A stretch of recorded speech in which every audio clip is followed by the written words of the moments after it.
Hind Rajab, 6 ans. Hind Rajab. Name is Hind Rajab. Hind Rajab. Hind Rajab. Hind Rajab. Hind Rajab. Hind Rajab. Les Français connaissent-ils Hind Rajab? Hind Rajab, c'est cette petite fille palestinienne de 6 ans, dernière survivante de sa famille, tous abattus à ses côtés par un tank israélien dans une voiture qui fuyait Gaza, au milieu d'une zone sans combat. Terrifiée, elle était restée 3 heures en ligne avec les secours. Sa cousine de 15 ans les avait appelés avant d'être touchée, elle aussi, par un tir ciblé. Une équipe de 2 ambulanciers qui avaient obtenu l'autorisation d'Israël pour venir la secourir ont été eux aussi abattus en arrivant, par le même tank qui avait tué sa famille. Hind Rajab ne répondra plus jusqu'à que l'on retrouve son corps, avec ceux de sa famille, 12 jours plus tard. Alors pourquoi parler de cette petite fille? Eh bien, son histoire a été énormément relayée à l'international. Elle a donné lieu à plusieurs enquêtes, notamment du Washington Post. Une fondation porte désormais son nom et cherche à retrouver les criminels de guerre. Un documentaire a été réalisé sur elle, ainsi qu'un film drame. Un bâtiment de l'Université de Columbia aux États-Unis avait été renommé en son nom. Des hommages en fresque, une chanson de Macklemore téléchargée des millions de fois. Et pourtant, il semble qu'en France, à la différence du reste du monde, très peu de médias ont relayé cette histoire. Quasiment aucune chaîne télé n'a montré son visage, et c'est pour ça que nous sommes ici, à Aix-en-Provence, pour voir si les Français vont quand même la reconnaître, et pour avoir leur avis sur la façon dont les informations sur le conflit nous parviennent ici en France. Si le sujet vous intéresse, pensez à vous abonner. On y va.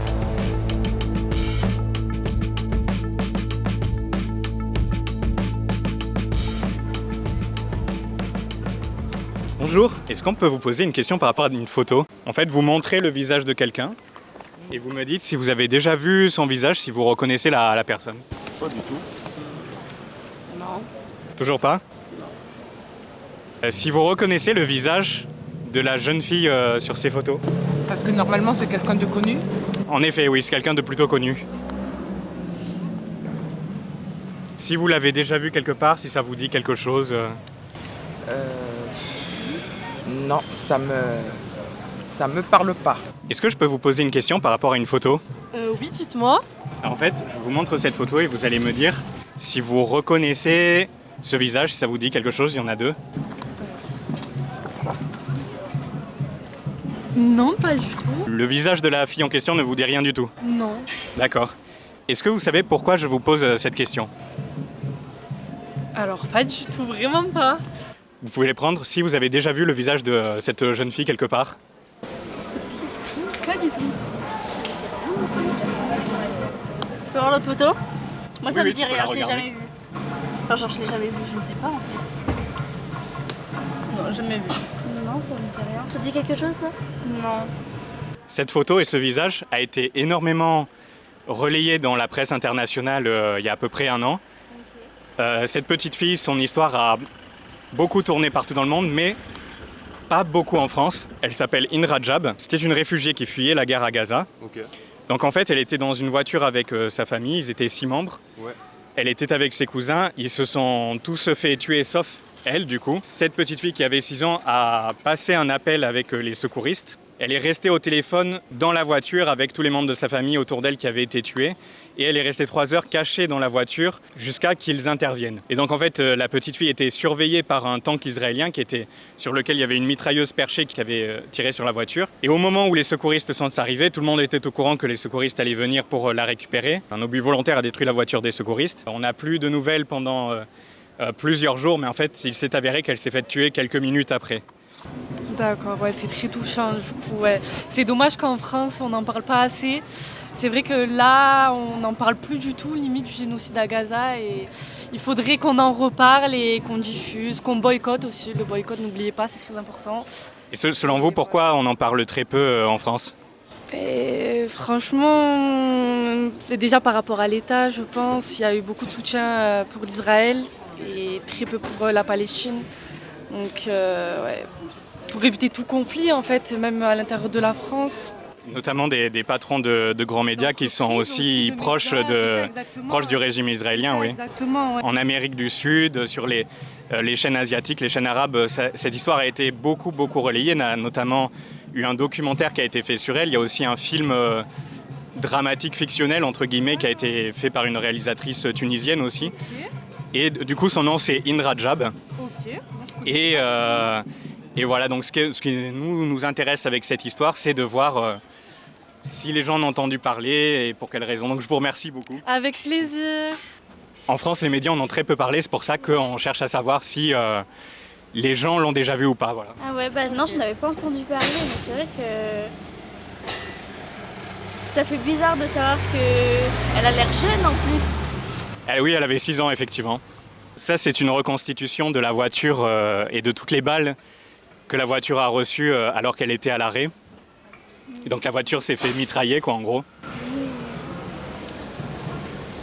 C'est impressionnant. Donc ça, c'est la reconstitution de la voiture avec tous les impacts. Et ça, c'est la vraie photo de l'ambulance qui est arrivée. Donc l'armée israélienne était au courant que l'ambulance arrivait puisqu'ils avaient prévenu tout le monde. Et l'ambulance a été bombardée au moment où elle est arrivée, voilà. Est-ce que vous avez un avis de pourquoi c'est un peu ce silence, on va dire, pourquoi ici on n'en a jamais entendu parler, on va dire? Je ne sais pas si c'est le cas dans votre pays, mais dans mon pays, en Belgique, le gouvernement ne veut pas reconnaître le caractère génocidaire des combats qui ont lieu actuellement et depuis, hélas, beaucoup trop de temps. Et le gouvernement est en train de se fissurer entre la droite libérale de M. Georges-Louis Boucher et la gauche des socialistes flamands. Et en tout cas, ici aussi en France, le gouvernement ne veut pas reconnaître ce caractère génocidaire, effectivement. Mais je pense que chez nous, la pression du Parti socialiste pourrait soit faire tomber le gouvernement, soit pour le sauver, entraîner une espèce de reconnaissance du génocide. Mais dans son discours du 21 juillet, jour de la fête nationale, le roi a parlé de scandale, le roi a parlé, mais n'a pas qualifié de génocide. Pour l'instant, a priori, aucun pays européen, je crois, n'a reconnu ça. Il y a l'Espagne et l'Irlande qui ont dit qu'ils allaient appuyer l'enquête, mais je ne sais pas si vraiment ils ont reconnu le terme tel quel. Oui, c'est ça. Et je pense que, il y a un mouvement très solidaire en Belgique et nous recevons des mails de demandes d'appui que nous relayons. Voilà. D'accord. Donc vous faites partie de ce mouvement Je suis tout à fait partie prenante, oui. D'accord, je vois. Voilà. Et du coup, vous êtes plutôt optimiste par rapport à l'évolution, on va dire, de cette reconnaissance en Europe? J'ai écrit un petit poème qui est apparu dans la presse, la Libre Belgique, qui est un journal bruxellois, où je me demande quand viendra la paix, mais il y a déjà 2 ans que ça dure et elle n'est toujours pas là. Donc, je ne sais pas ce qui va se passer, mais j'ai un certain... Que dire? Un espoir quand tant de population a été décimée et que cette situation va créer une inévitable vengeance d'une certaine manière. J'ai pensé à un truc, quand j'étais petit, on m'apprenait qu'il y avait des péchés qui criaient vengeance au ciel. Je crois qu'ici, c'est un péché qui crie vengeance au ciel. Voilà. D'accord, je vois. Espérons que la situation aboutisse quelque part, Oui, mais cette reconnaissance. Des actions comme celle-là qui attirent peut-être l'attention, oui. Et donc je participe. Pendant 3 heures, en fait, son appel avec les secouristes palestiniens a été enregistré. Donc on a cet appel, il a été diffusé, il a ému énormément de gens. J'imagine. L'ambulance a été bombardée alors que tout le monde savait que c'était une ambulance et qu'elle venait pour chercher la petite fille. Ah ça y est, je me rappelle de cette histoire. Je l'ai vu dans les infos. D'accord, vous l'avez vu du coup? C'est une ambulance qui s'est fait effectivement, qui a eu les bombes et il n'y avait pas les secouristes aussi. Et il me semble qu'ils étaient habillés en rouge et que malgré ça, malgré qu'ils savaient que c'était des secouristes qui venaient aider les gens de Gaza, ils ont quand même tiré une bombe sur eux. Mais je voyais pas sa tête.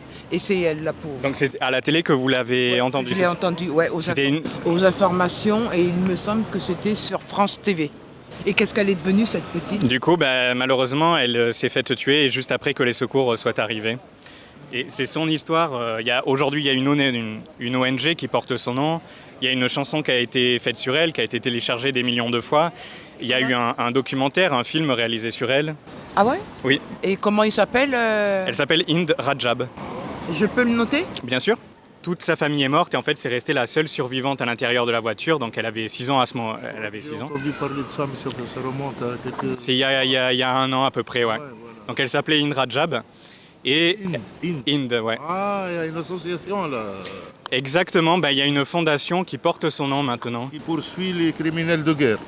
Ouais, exactement, Les exactement. génocidaires. Voilà, la fondation s'appelle comme ça par rapport à cette fille justement. Ouais. Là, ça me revient. Là maintenant, je suis passé sur cette vidéo. Ouais. Voilà, c'était donc c'est très bien. Vous êtes une des rares personnes qui reconnaissait son visage. Je t'ai dit, j'ai pas de télé, mais je suis un peu sur Internet, toutes les vidéos, ce qui se passe dans le monde. Je suis un peu informé. Voilà, sur les réseaux. Pas tout le temps, sur les réseaux, oui. Et est-ce que vous avez une idée sur la façon dont les médias français traitent ce conflit? Est-ce que vous avez un avis? Est-ce que vous pensez que c'est bien traité? À vrai dire, hein, franchement, il y a deux côtés. Moi, je suis beaucoup je tire mon chapeau aux Européens, de façon générale, qui sont avec la cause palestinienne et ce qui se passe là-bas. Par contre, les Arabes, ils sont vraiment inexistants à cause de leur, de leurs dirigeants, c'est pas les peuples. Oui, vous parlez des régimes arabes. Ouais, les régimes, ils sont à bas. Mais ça me fait plaisir de voir des jeunes maintenant qui manifestent pour les droits de tout le monde à vivre sereinement. Ouais. Notamment l'Égypte qui est énormément critiquée pour son rôle actuellement. J'aime pas ce régime, moi. Tous les pays du Golfe, machin, je les aime pas. J'aime pas. Je vois que les Européens, ils font beaucoup. Qu'est-ce qu'il faudrait faire selon vous? Relier sans cesse ça sur Internet parce que les gens ne suivent plus les télés maintenant. BFM de merde, des machins, ils ne suivent plus. Ils suivent sur Instagram, sur Facebook. Une petite vidéo peut provoquer un remous. Voilà. D'accord. Donc, par rapport aux médias dominants, on va dire, aux grands médias, vous pensez que ce qu'il faut, c'est essayer de relayer le plus possible les informations qui ne sont pas données? Sur les réseaux, parce que les gens sont plus libres. On ne peut pas inviter sur BFM ou LCI Monsieur Tout-le-Monde. Il invite ceux qu'ils veulent.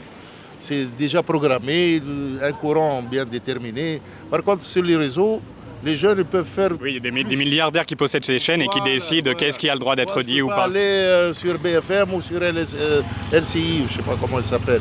Par contre, il amène monsieur qui fait l'éloge du génocidaire et machin. Mais ça bouge en Europe, ça bouge en Europe. C'est bien, il faut se démarquer des États-Unis, déjà. Même aux États-Unis, ça bouge. Il y a beaucoup de manifestations, de jeunes qui se bougent. Tu sais,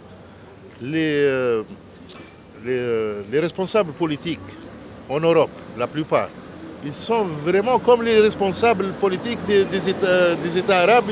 Ils sont très collés aux États-Unis. Ils ne font rien sur les États-Unis. L'Europe, c'est une grande...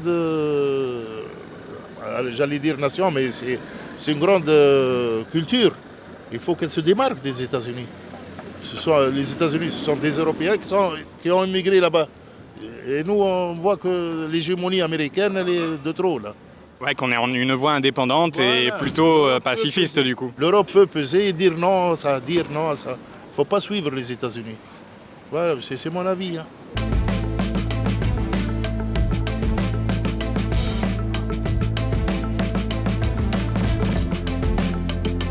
Beaucoup de choses autour de ce symbole. Et pourtant, voilà, en France, on a l'impression que l'information n'a pas été relayée parce que visiblement, vous n'avez pas reconnu la personne. Non, pas immédiatement. Non. Ouais, on est désolé, mais c'est vrai que moi, je ne l'ai pas vue. Bon, je ne suis pas trop sur les réseaux sociaux. Donc, je pense que si elle a été diffusée, c'est par ce moyen-là. Mais autrement, au niveau des infos, je n'ai pas vu. Est-ce que, selon vous, le traitement des médias français autour de ce conflit, on va dire en particulier, est-ce qu'il vous semble correct? Est-ce que vous pensez qu'il y a des choses à revoir? Il y a tout à revoir en fait. Il n'y a pas que ce sujet-là qui est très important, je l'avoue. Mais je pense que l'information en France, on nous dit que ce qu'on veut bien nous dire. Enfin, moi, je ne regarde pas la télé en fait. Donc si je me renseigne, c'est par rapport aux journaux ou au magazine. Mais il ne faut surtout pas regarder les médias en fait. Hein. Je suis désolée de vous dire ça, mais l'info, elle est condensée. Elle est cadenassée. Voilà, tout à fait. Donc si ce sujet-là ne doit pas être diffusé en France, il ne sera pas diffusé ni sur les réseaux, ils seront verrouillés, ils ne seront pas diffusés à l'info. Parce que ça va gêner le gouvernement. Parce que même des chaînes américaines, anglaises, on en parlait, mais en France, en France quasiment rien. Ben oui, mais la France, c'est pas l'Amérique ni les autres pays. Hein. Il y a des pays qui ont une liberté d'expression plus large que nous, hein, je pense. Oui, après les gens vont faire des marches, vont faire... voilà, mais c'est pas suivi. Et on n'est surtout pas informé. Pour ma part. Ouais, tout à fait. Après, je ne parle pas pour la jeune fille. Si vous avez un avis. Non, mais ouais, je pense à peu près pareil. La même chose, c'est que le récit médiatique, il est toujours différent de ce qui se passe vraiment et que c'est compliqué aujourd'hui d'avoir des vraies informations et de savoir où s'informer en général. D'accord. Du coup, il faudrait plutôt s'informer sur les réseaux. Est-ce qu'il y a d'autres moyens alternatifs? Je sais pas, hein, moi je suis pas pour les trolls de réseaux parce qu'il y a de tout et de n'importe quoi sur les réseaux. Hein. En fait, c'est contrôlé aussi en partie. Voilà, je veux dire, il faudrait avoir une liberté d'expression comme tous les pays.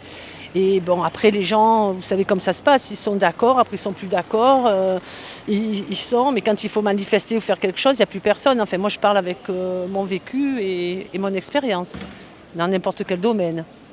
Voilà, on en est là, hein, je veux dire, tout le monde rouspète, mais personne n'agit. C'est ça le problème en France. Voilà. J'ai plus rien à dire, mais je pense que... Non, mais c'est très bien, oui. Maintenant, il faut qu'ils aillent hors de France pour pouvoir vivre leur jeunesse correctement, parce que bon, en France, tout est bouclé, quoi. D'accord. Je le vois comme ça. Moi. Voilà. Merci beaucoup. De rien. Vous voulez rajouter quelque chose ou... Ouais, je pense à peu près la même chose. Après, je pense que je sais pas si c'est mieux aux États-Unis ou ailleurs. Je pense que c'est aussi, ça peut être pareil, voire pire. Donc, ouais, je pense qu'en France, c'est pas un exemple, mais je pense qu'autour de nous, il y a aussi des choses à dénoncer, je pense. D'accord. Et je pense qu'il faudrait plus que vous interrogiez les jeunes, parce que c'est la jeunesse qui va faire l'avenir. Et c'est à eux de s'exprimer. Il faut arrêter de dire que les jeunes sont comme ci, comme ça. Je pense que c'est eux qui sont porteurs d'espoir et de renouveau. En France, on en a besoin. On essaye d'interroger tout le monde. Oui, mais je pense que les jeunes, il faut les interroger plus.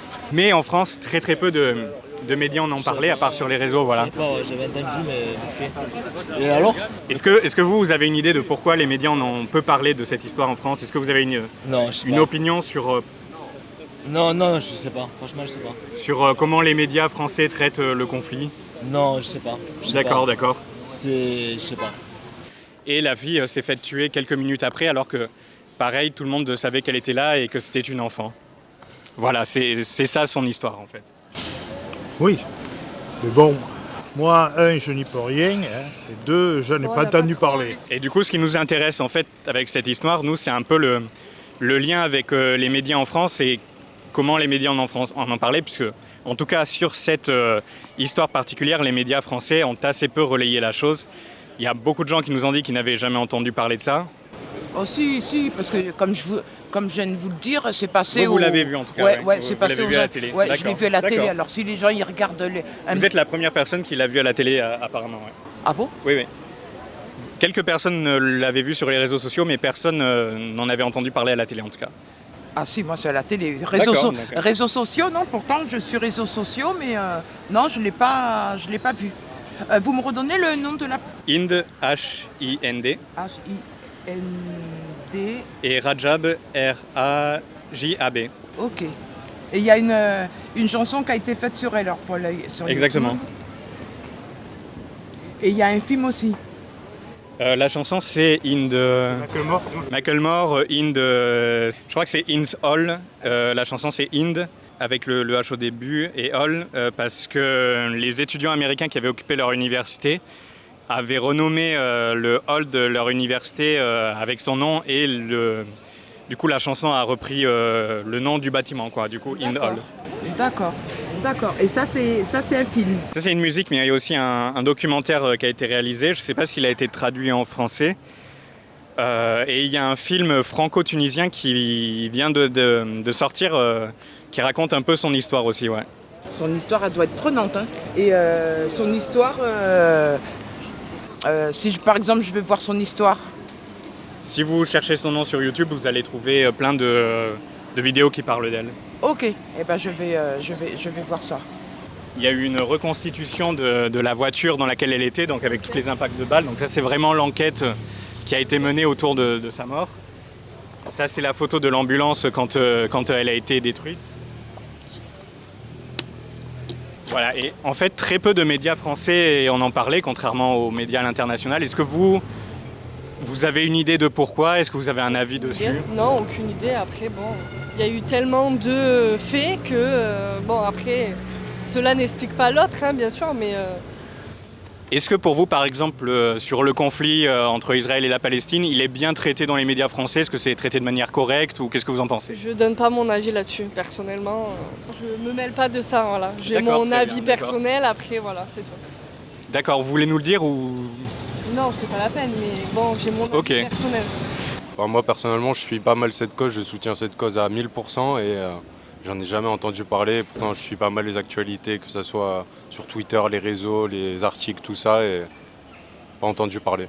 Voilà, vous n'aviez pas entendu parler de cette histoire, déjà pas par les médias traditionnels, on va dire. Et... On voit autre chose, oui, des choses qu'on voit sur Twitter, par exemple, mais là, c'est vrai que non, celle-là, non. Ok, écoutez, je vous remercie. Est-ce que vous avez un avis sur, justement, puisque vous êtes impliqué dans cette cause, le conflit palestinien, la façon dont c'est traité par les médias français? Est-ce que vous trouvez que c'est bien traité? Est-ce que c'est traité de manière correcte? Moi, je trouve qu'on nous montre toujours la même chose, que c'est toujours la faute des mêmes et que les autres ne se remettent pas en question et que simplement, il faut que ça cesse, que ça soit d'un côté comme l'autre. On ne veut pas la guerre, on veut juste que tout le monde s'entende bien et qu'on vive en paix. Vous pensez qu'il y a un parti pris en particulier ou... Je pense quand même le parti israélien en général est quand même plutôt pris par les gens. Et par les médias ou par en France, le peuple en général? Les médias et oui, aussi le peuple. Même s'il y a quand même une bonne partie qui défend aussi les Palestiniens, mais après, c'est juste qu'il faudrait qu'il y ait un équilibre entre les deux, tout simplement. Oui, vous voudriez que tout soit traité de la même manière, qu'on traite toutes les informations. C'est ça, que ça soit égal au niveau médias, au niveau tout simplement. On veut la paix, on veut cohabitation avec tout le monde, tout simplement. Parfait, je vous remercie. Et selon vous, du coup, vous en avez entendu parler à la télé, mais est-ce que selon vous, le traitement des médias en France par rapport à la guerre de Palestine, par exemple, est-ce que ce traitement il est correct selon vous? Est-ce qu'il y a quelque chose qu'il faudrait changer ou... Pour moi, non, je pense pas que c'est correct. Et ouais, il faudrait changer les choses parce que laisser Gaza comme ça, c'est inadmissible. Pour moi, c'est un génocide qu'ils sont en train de faire. Et vous pensez que... Ça, c'est pas normal, surtout à notre époque, on est en 2025, et que ça existe encore, non, pour moi, c'est pas normal. Et qu'est-ce que vous pensez de la position de la France sur ce qui se passe? Oh, la France, elle parle, mais bon, elle fait pas beaucoup de choses, quoi. C'est ça le problème. Après, pourquoi, je sais pas, peut-être qu'ils ont peur des représailles, mais je sais pas. Les intérêts économiques aussi, beaucoup. Ça compte beaucoup, hein. Ça compte beaucoup. Intérêts économiques, intérêts coloniaux avec le territoire. Voilà, et je pense que c'est ça qui fout un peu la pagaille, quoi. Mais bon, ça serait bien qu'on arrive à trouver une solution pour eux. Parce que quand on voit ce qui se passe à la télé, parce que bon, moi je vois tout ça à la télé, ça fait quand même mal au cœur quand on voit les gens qui sont en train de mourir de faim. Surtout les enfants qui ne mangent pas, on les voit. Non, c'est une famine organisée. Voilà, exactement. Et ça, c'est pas normal. Ça ne devrait même pas exister. Dans le monde entier, ça ne devrait pas exister. Et par rapport à la situation dramatique, la France ne réagit pas vraiment, quoi. Non, il faudrait qu'elle réagisse un peu plus, quoi. Qu'elle envoie les... comment on appelle ça, la nourriture. Parce que bon, c'est surtout ça qu'ils ont besoin, surtout la nourriture, parce que ça fait des jours et des jours qu'ils ne mangent pas. La nourriture, il y a des milliers de camions qui attendent, mais qui n'ont pas le droit de rentrer, en fait. Voilà, mais bon, il faut quand même trouver une solution pour que ces pauvres gens ils puissent manger, parce que sinon ils vont tous finir par mourir. Et ils n'ont rien demandé, hein. Ils n'ont rien demandé. Déjà, il y a la guerre, ils n'ont pas demandé la guerre. Et on tire sur les civils. Et pourquoi tirer sur les civils? S'ils ont des problèmes, qu'ils font ça entre eux, mais qu'ils laissent les civils. Ils n'ont rien demandé, eux. Et encore moins les enfants. Oui, puisque la France, c'est quand même un pays qui, historiquement, a une voix à l'international qui est assez importante et on n'a pas l'impression de trop l'entendre. Voilà, c'est ce qu'on dit, mais bon, moi je l'entends pas. J'entends pas la voix de la France qui veut se battre. Pour moi, déjà, c'est un génocide. Alors, si la France, déjà, ne voit pas ça, à mon avis, c'est grave, quoi. Parce que, je sais pas si vous avez demandé, mais les gens, qu'est-ce qu'ils en pensent? Que c'est un génocide ou pas? Beaucoup de gens nous ont dit ça, oui. Ah bah oui. Ceux qui disent non, je sais pas ce qui... je sais pas. Mais pour moi, c'est un génocide d'avance. Ça peut pas continuer comme ça. C'est pas possible. Il faut trouver des solutions. Vous êtes optimiste? Vous pensez que si on se mobilise beaucoup, ça peut améliorer quelque chose? Déjà, il faudrait savoir si les gens ils sont capables de s'immobiliser pour que ça change. Et j'en suis pas certaine. Hein. Parce que rien quand il y a des problèmes, rien qu'en France, les gens ils flippent. Alors si c'est pour l'étranger, je sais pas. Pour l'instant, il n'y a rien, quoi. Et ça m'arrache le cœur, quoi. Ouais, je suis d'accord avec vous, ouais. Voilà, en espérant que ça s'arrange pour eux, quoi. Donc selon vous, il faudrait vraiment que nous, même par exemple en tant que Français, on essaye d'agir vraiment, de mettre la pression là-dessus, quoi. Si on arrive à tous s'immobiliser, ça changera, j'en suis persuadée. Mais il faut que tout le monde soit d'accord. Il ne faut pas que ça soit une centaine de personnes, il faut que ça soit des milliers de personnes. Que nos voix, il faut qu'on entende nos voix, quoi. Je suis sûr qu'on peut arriver à quelque chose, quoi. D'accord. C'est sûr que s'il y a 2-3 pèlerins, on ne peut rien faire. Mais si on est tout un peuple, là oui, je pense que ça peut bouger. Si cette vidéo vous a plu, abonnez-vous à Spectre News. C'est le meilleur moyen de nous soutenir et de suivre nos futurs reportages.